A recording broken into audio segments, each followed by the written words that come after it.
Okay, you're still with me. This is fantastic. I'm excited about this because this is kind of a one of these briefings where I'm thinking about, wow, if somebody is on the briefing right until the very end today, I'm thinking, man, it's almost like you're in, like you're actually in, because it doesn't get any rougher than this.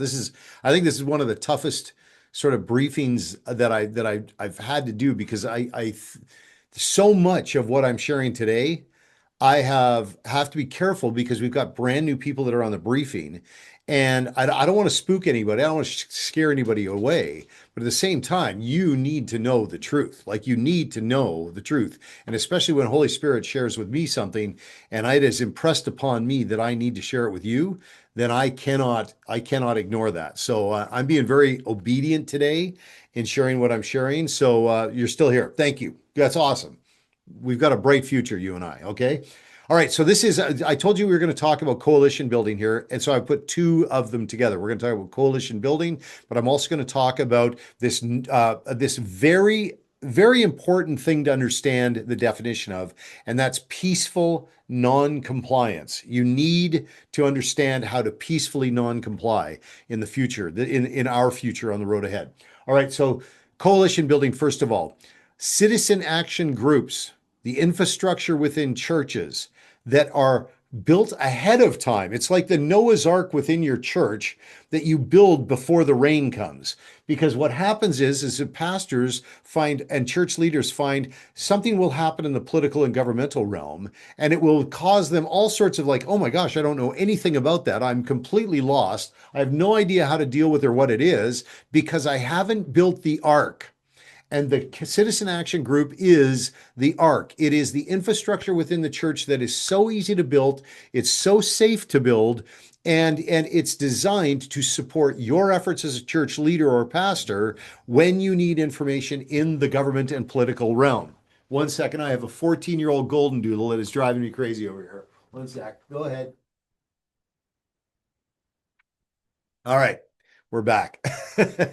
No, I'm not kidding. We have a 14-year-old golden doodle that's kind of going insane. So I kind of got this dog running around my feet all the time. So anyway, so citizen action groups, that is a coalition. That's when I say infrastructure within a church, it's people who you put the word out as the church leader. You say, hey, look, does anybody have it on their heart? Is God calling you to be involved or engaged in helping me to understand what's happening in the political and governmental realm. Well, there's an entire system that we have designed and built based on a citizen action group that is the most successful one in all of Canada, with no division in the church, causes no hassle in the church. There's no political spirit released. There's nobody arguing or fighting over which party is the best. None of that happens because we do it right. You can build that. That's a coalition of people coming together to help you, the church leader. We also have parents' advisory councils. What we're recognizing out there right now is that individual parents are being totally outgunned at their local schools with school board edicts and the curriculum, all that kind of stuff. If you're an individual parent and you aren't in relationship with other parents, and you're working the problem and working a plan together, then you are really getting creamed out there. So we're encouraging the coalition of parents to come together and we can help to build that too. So that again, that's something that people think that, okay, Doug, you do the briefing once a month. Hey, that's an hour. What do you do with the rest of your time? This is what I do with the rest of my time. Is anybody who says, Doug, I really want to build a parent advisory council inside my church to help not only the parents in our church deal with what's happening in the education sphere and all that stuff, but I also want to be able to provide our pastor with information, things we're seeing in school, what's happening in culture. It's the eyes and ears of parents helping the pastor navigate. Parents Advisory Council, okay? So now we've got also what we call subject matter expert coalitions. So if you have, for example, a group of people who have specific skills or understanding in an area, such as somebody that has really researched the issue of abortion really, really well, totally loves the idea of protecting preborn children, has God's call on their life. They want to. Okay, so that would be somebody who could be considered a subject matter expert that can bring other subject matter experts or other people who have that on their heart together to then deal with and actually be effective in responding to this culture of death that has just rolled over our nation in the area of abortion. And I'm just thinking abortion for one, but there are subject matter experts, like whether it's kingdom worldview. Maybe you need a whole bunch of people to get together and build a curriculum, a kingdom worldview curriculum, or vet curriculums that are out there and things that we can help so we can raise up people within the church to be more kingdom literate in our church. So these are coalitions. And what I'm saying to you here, and the reason why I'm bringing them to you is because the lone wolf out there in the year ahead, again, looking ahead, that's not where you want to be. You do not want to be alone. You want to be in a group of people working collaboratively on the challenges that we're facing, because the challenges are bigger than one. They are definitely bigger than one out there, and finding people with like mind, like challenges, like heart is a real big part. So keep your eyes open, keep your hearts open to receive. But if you need any help in building any of these, we've got systems already. We're actually building them already. So we know what we're doing and we can help. So get in touch with us at president@familyaction.ca. President@familyaction.ca. All right.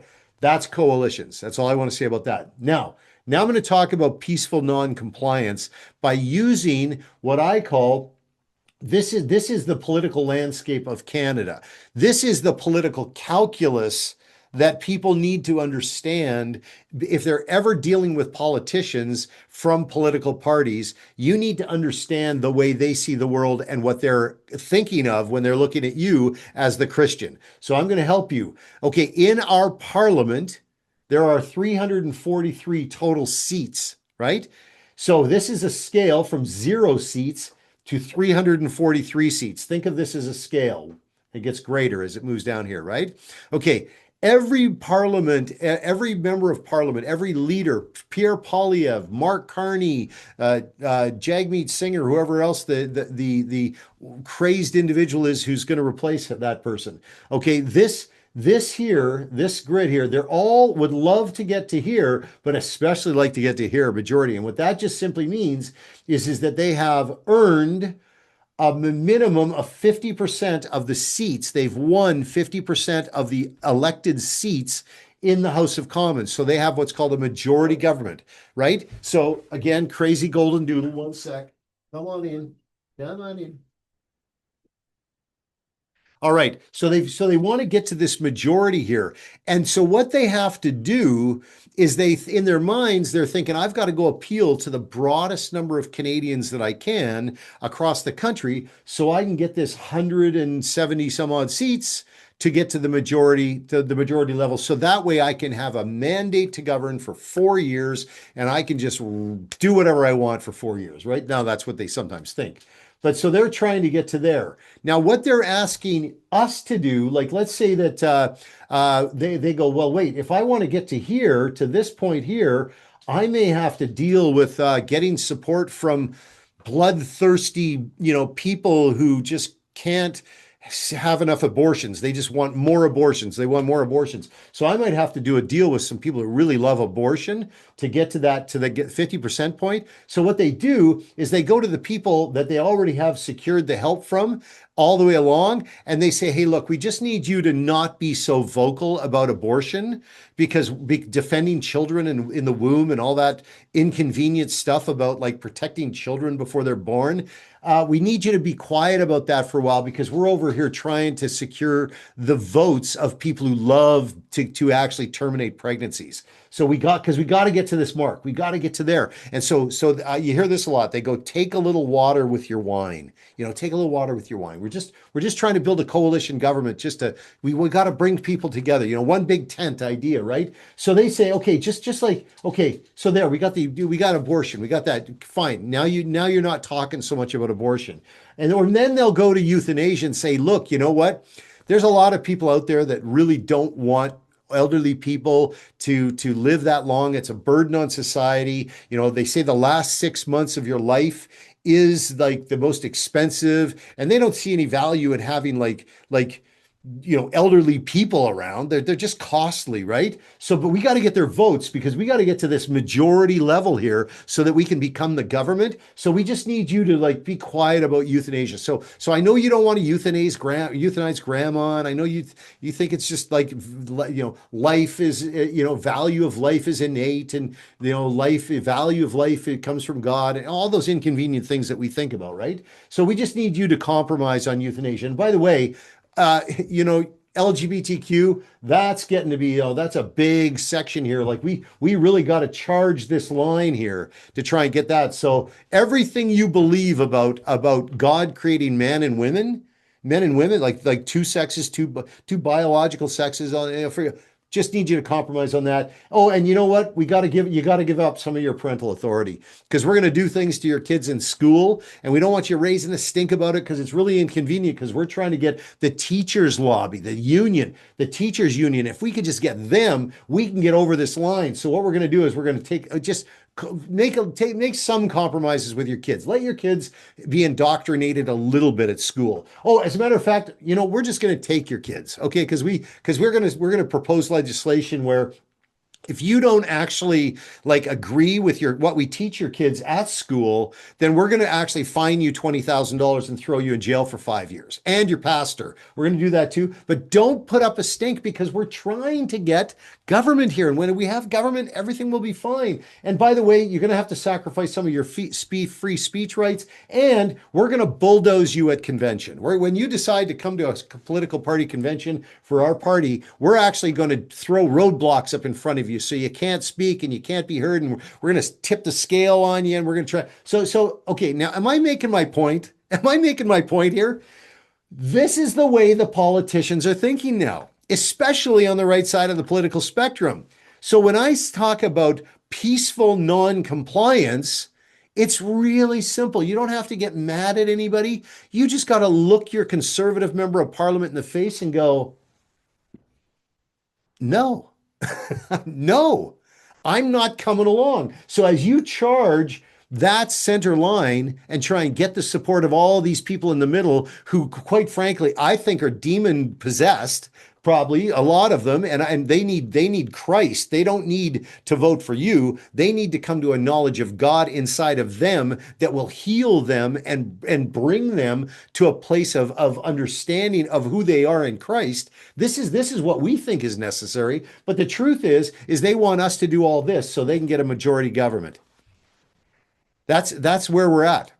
So I'm saying to you that when I talk about you telling your conservative candidates and your conservative members of parliament and your conservative leader, Pierre Poilievre, when I'm telling you that the only answer right now is to say, no, I'm not coming along. I'm not going to support you unless I see some meaningful legislative proposals on abortion and euthanasia. I do not want to be forced to give up my parental authority to accommodate the LGBTQ lobby. By the way, that I don't use LGBTQ community because I have lots of friends that are LGBTQ community members, and they're aghast at what the lobby is doing and what the political class is doing to them, using them as a divisive wedge to actually earn support for issues like that. Like they're done with it too. So we don't want to do that. You're not going to take our kids. We're going to keep speaking up. You're not going to criminalize the Bible. And even if you do criminalize the Bible, we're still going to preach out of it. Throw me in prison. I'm not coming along. I'm not going to take guns out in the street. I'm not going to grab a pitchfork and a rake. What I'm going to do is I'm just going to say no. I'm not coming along. So if you want my support at the next election, if you want me to vote for you at the next election, give me a reason to. Tell me you're going to do something about abortion. Tell me you're going to do something meaningful with euthanasia. Tell me you're going to do something to protect my parental authority. Don't make me take anything. Don't lock me down. Don't treat me like some underclass citizen. I'm not coming along. So that's peaceful noncompliance, and that's the solution to the political class problem we have right now on the political spectrum. Again, anybody else talking like that right now out there? Is anybody else saying no? Nobody. Everybody else is saying we gotta get in there and like massage the situation on. No, no, no. We're gone. We're way past that. I've been doing this for 25 years. I've never seen a solution more perfect to a problem than the solution of peaceful non-compliance and the response being no. I'm not coming along. Okay. All right. So that's where we're at right now. I wanted to update you on that. And then we'll come back in 2 seconds here. If I got time to cover convention, I'll check the time. But we're going to maybe spend a minute or two on convention. But we are out of time today. Let's see what we got left when I come back. Bye for now.